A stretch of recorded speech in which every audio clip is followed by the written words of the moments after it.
This channel does not promote any violence, harmful or illegal activities. All content provided by this channel is meant for an educational purpose only. আসসালামু আলাইকুম, নমস্কার। সত্য news Bangla সবার সাথে সবার পাশে।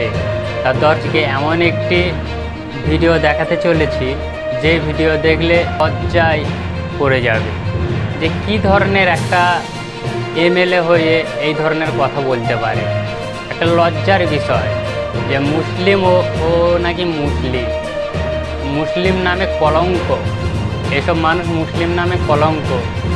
মানুষ জান্নাতে যাওয়ার জন্য কত কিছু করে যাচ্ছে, কত দান খয়রাত। যেমন মুসলিম ধর্মে জান্নাত বলে আর হিন্দু ধর্মে যেটাকে স্বর্গ বলে। তো হিন্দু ধর্মে যেটাকে নরক বলে, মুসলিম ধর্মে সেটাকে জাহান্নাম বলে। তা শওকত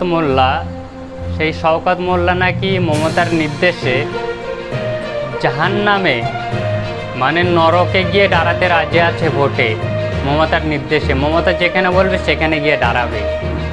তার বক্তব্যটা কেমন দিয়েছে একটু চলো দেখা যাক। এই প্রশ্নে ইঙ্গিতপূর্ণ মন্তব্য করেছেন ক্যানিং পূর্বের তৃণমূল বিধায়ক। ভাঙড় কেন?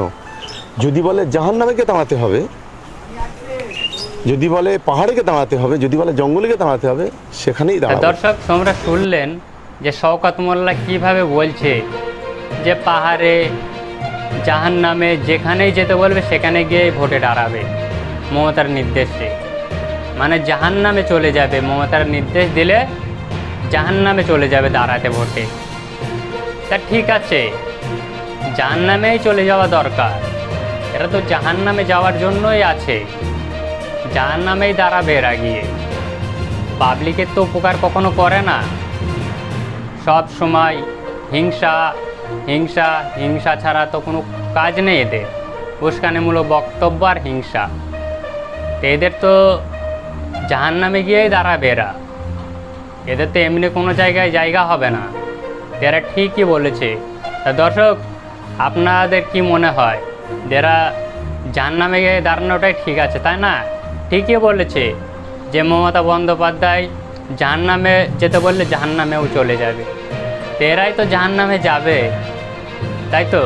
কি বলেন আপনারা? কমেন্ট করে জানাবেন।